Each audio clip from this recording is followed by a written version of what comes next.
by Sherman Alexie. All right, so what I'm going to do first is I'm going to just, here, I'm going to pass out this paper. I want you guys to take about 4 minutes to just quickly write down a childhood memory that you have, all right? It can be in any format. You're welcome. You don't need to worry about your name. This is just yours to keep. Thank you. Okay, go ahead and begin.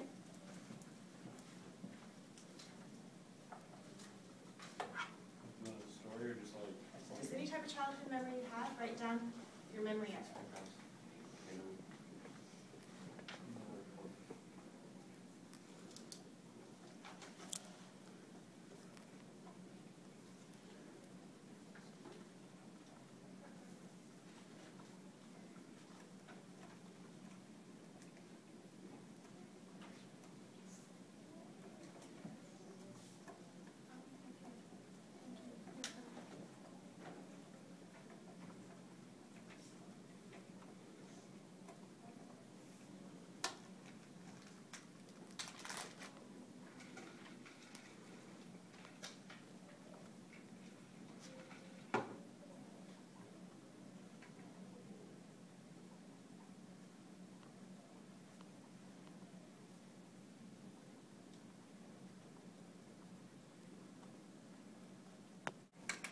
Like to volunteer their childhood memory. All right, I'll volunteer mine. I remember when I was about 12 years old, and my favorite memory is I got to go to the library and I discovered a new author. And I remember getting the book and just reading it all in one day.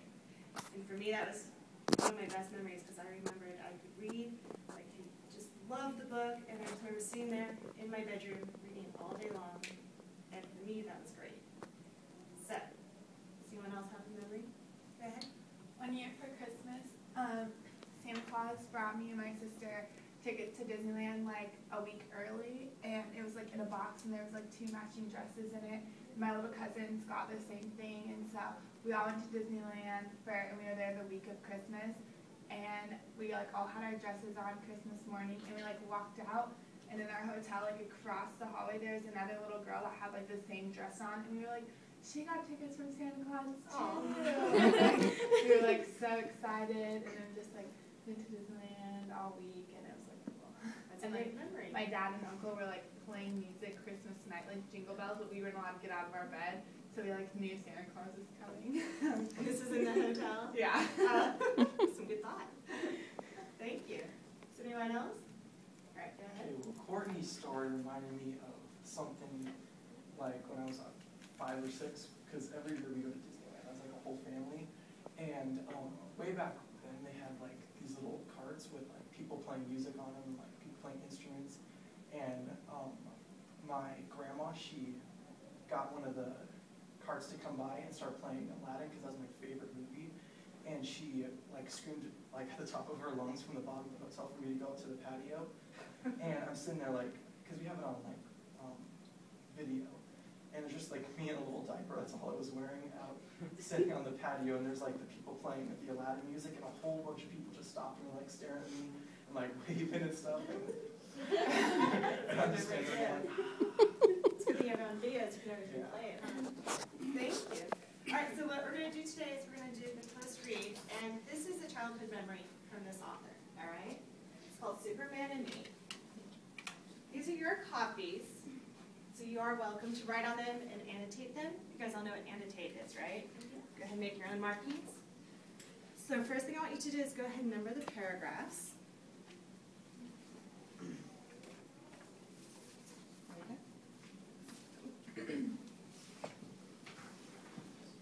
Okay, and once you finish numbering the paragraphs, we're going to take about 5 minutes to silently read it. Or about, actually more like 8 minutes to give you time to complete it. Just silently reading it, you're not annotating it this time. And we'll come back to the second time to do that. He's kind of made fun of almost for wanting to read. That was really unusual. So what else do you think that, we said that the message there was to make something of himself, but what do you think the message was towards the end of the passages, where he's gone back to the tribal schools? And we we all know the tribal schools are the schools that are on the reservations. So he's gone back there and he's trying to talk to the kids there. What message is he trying to send? Yeah, they can better their lives. Do you guys see how, like, when at the very end, he's talking about opening a door? If you look at paragraph 8, that they were trying to save their lives. The door, and he said, the door holds, I am smart, I am arrogant, I am lucky, I am trying to save our lives. How do you think he means by trying to save our lives? You think he's referring literally to like pulling them out of danger? No, right? You think he means that he's trying to give them an option of what they can do? All right. So with the close read, you read it more than once. How much fun is that? All right. So I'm going to read it out loud, unless I have some really avid readers in this class. Anyone else would like to read as well? We'll come back to that later. All right. I learned to read with a Superman comic book. Simple enough, I suppose. I cannot recall which particular Superman comic book I read, nor can I remember which villain he fought in that issue. I cannot remember the plot, nor the means by which I obtained the comic book. What I can remember is this. I was 3 years old, a Spokane Indian boy living with his family on the Spokane Indian Reservation in eastern Washington state. We were poor by most standards, but one of my parents usually managed to find some minimum wage job or another, which made us middle class by reservation standards. I had a brother and 3 sisters. We lived in a combination of irregular paychecks, hope, fear, and government surplus food. Forgot to mention, as I'm reading this, if you guys see something that you think is of significance, annotate with a star next to it.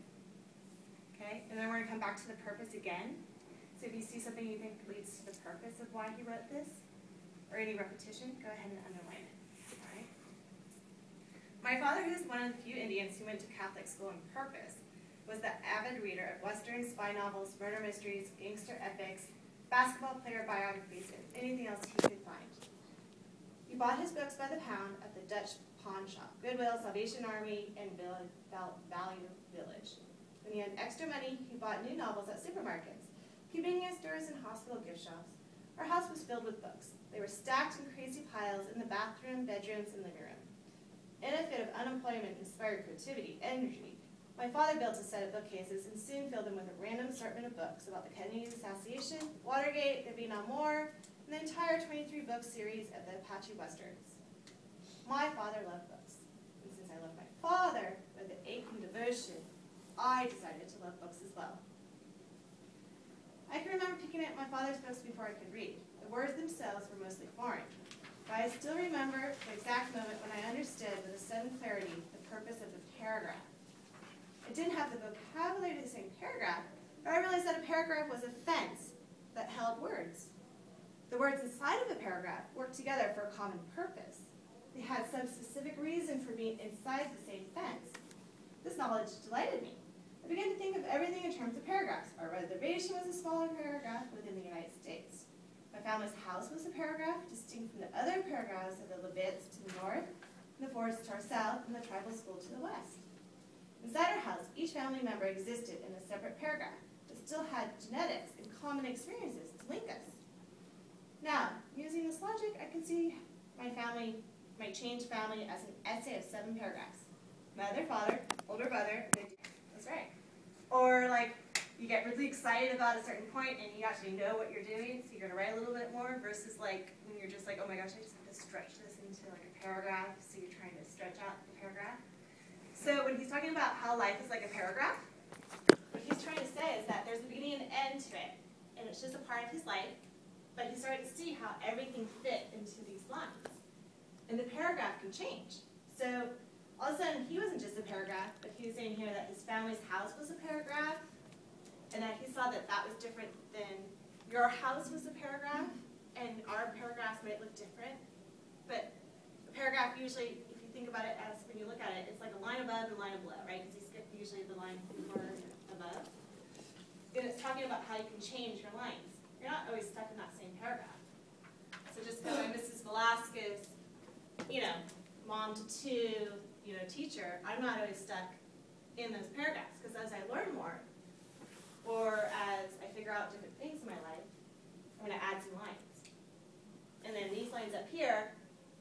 transition me into my paragraph are going to change because they're not as relevant to what I am. Like by the time I get down to here, let's say line 10, line 1 is not the same. So that's what he's trying to say by paragraphs. It's kind of interesting, right? Now, like next time you write your paper, you're going to think about that paragraph. You can always change it. So, does anyone have an overall impression that they got from the reading test? Did anyone particularly enjoy